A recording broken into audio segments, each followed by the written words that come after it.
Okay, here we go.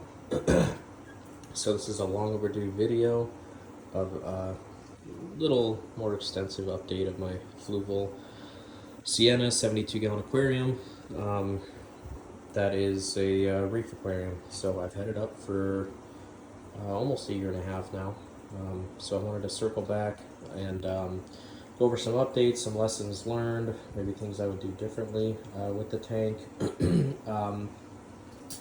So I guess I'll kind of just dive right in. Here's an overview so you can see some things that are different maybe since the last video. I did upgrade the lights. I ended up going with AI Prime lights, 2 of them right now. I don't exactly have a par meter, so I'm kind of been going off of just coral growth and health. And 2 seems to be okay for the length of this tank. So that is a change that I made. The lights that come with this tank are really freshwater lights. Really, what I've learned is this is really a freshwater aquarium that can be converted to saltwater, but there's some things that you have to change. So starting with the lights, and I did originally have Fluval marine lights on this, but I ended up swapping those out. I didn't really like the coverage. Fluval doesn't really make a marine light that extends the width of this tank well. So their freshwater lights that came with it were perfect coverage, but again, those weren't going to work with the coral growth that I needed. So AI primes, I ended up taking off the lid. That's another thing with the primes, obviously. With the factory lights, you could still have the top that would slide across that came on this aquarium, which was nice. It helped with certain things like evaporation. So I do kind of like not having a top. I don't have too many fish that are jumpers. That's always a concern if something get out of my tank. So far so good. With the top like this, I did have a mesh top that I custom made. But I ended up getting a protein skimmer and a few other things that I'll go over here, so I had to adjust, and if I want to go with a mesh top again, I'm going to have to buy a new kit and make a new one. So it worked well the last time. I just ended up getting new equipment, so it wouldn't work here. So I do have 2 Ecotech MP10s for flow. So I started out with one. This one's got a little bit dirty, the foam cover on it, just because it's close to the anemones, so I like to leave that on just in case, but it does need to be cleaned. You can see here, I originally had 1 of the MP10s, but I found 2 kind of works better.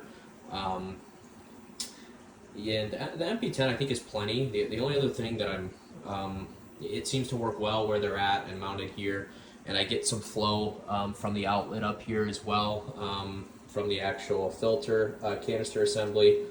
I also now, I'll go over the protein skimmer in a second, but I have more flow over here from the protein skimmer that helps out. The one thing that I've been kind of pondering in my head is potentially in the back, maybe one of the longer pumps, the gyre pumps, in the back would be interesting just to get a little more flow in the back. I think if I have a stagnant area, that's probably it.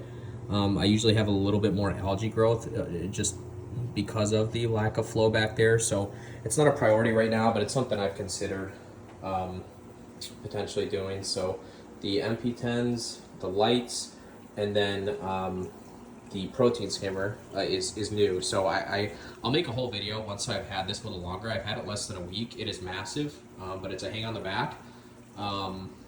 It is a Aquamax. There's a deal going on right now. I know with bulk reef supply, I was able to get it 50% off. So that was the big reason I pulled the trigger. I've been looking at a little bit bigger protein skimmer to get, and it didn't disappoint. This thing's huge, but it's essentially like your standard in-sump skimmer, just converted kind of to hang on the back. So it's still breaking in, doing a good job, massive. It's been, what I'm really happy with is the top of the water. So I did have a smaller Toonsy protein skimmer that I had on this tank, but I ended up, I think it was a little bit underpowered for this size tank, really, and I knew that going in, but it sat in the tank. I didn't really love that it was in the tank.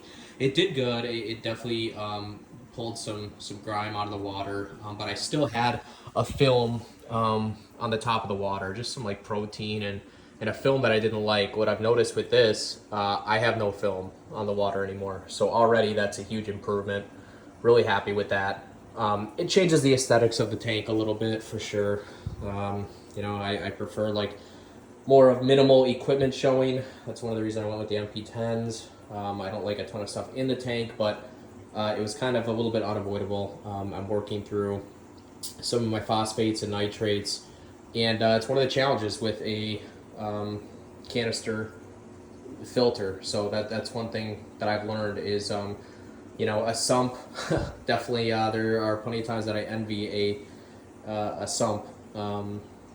And I definitely, my next tank, I will have a sump, and I will go that route. But you know, this tank can be converted, and I was kind of in a bit of a hurry. I had a 55-gallon tank before this, and it ended up leaking, and so I kind of ran over to the store, the local fish store. Didn't have a ton of options. Didn't have a ton of time to research, and I went and bought this tank, and ended up just kind of converting it for saltwater. So that's kind of the equipment up top. The other addition, definitely with the top removed, I had to get an automatic top off. So that's that little sensor back there and the little hose, because I do have a lot more evaporation. So I just have right now I have a 5-gallon bucket. I've been wanting to get something that looks a little better, since you can see the 5-gallon bucket next to my tank. But I also don't want to spend a couple $100 on that right now, so I've been holding off.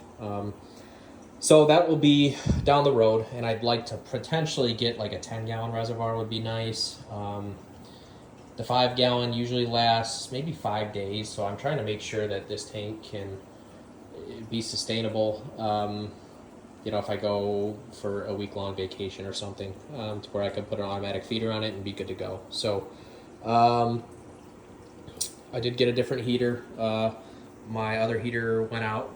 I did lose some fish when that happened, which wasn't great. But again, that's one of the things, you know, a lot of people I know with sumps, they have 2 heaters. And it's not a big deal because it's hidden. I just hated the equipment in my tank. So adding another heater here, I could do it, just so that if one heater goes out, it's not a big deal. But again, then I'm just throwing more equipment in the tank that I feel like really hurts the aesthetics. The other thing up here, I did paint the back black. So the back is clear typically, which I wish I would have done it before I even set up the tank. But I didn't, so that was a little more challenging to do, but I love the way it looks a lot better, and it's a lot easier to hide cords behind the tank. That was the biggest issue with all the equipment that I'm starting to get on this thing. It was a lot more difficult. I didn't want you to see cords running on the back of the tank, and I've used different types of material. They have that stick-on stuff that goes on the back of the tank, and I've just had issues with bubbles and things like that. Even if I get it all smoothed out on the initial application, I feel like I was constantly fighting bubbles popping up in that. So I love the black back. I'm glad I did that. I wish I would have done it from the get-go, but so be it. And then those are the changes I think up top that I've made, and I'm trying to think if there's anything else kind of before I open things up a little bit. And let me see if I have enough light. Not quite. Let me back up a little bit and get some lights going here.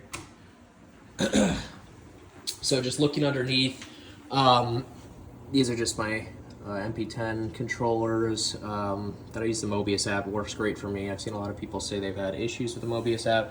I've never had any issues. I think it's awesome.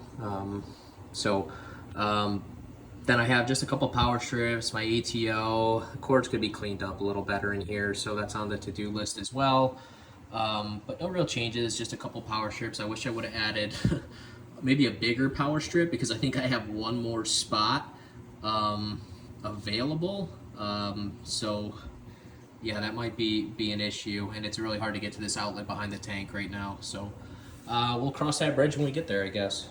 And the other side, my Fluval So this is the canister filter that comes with the tank.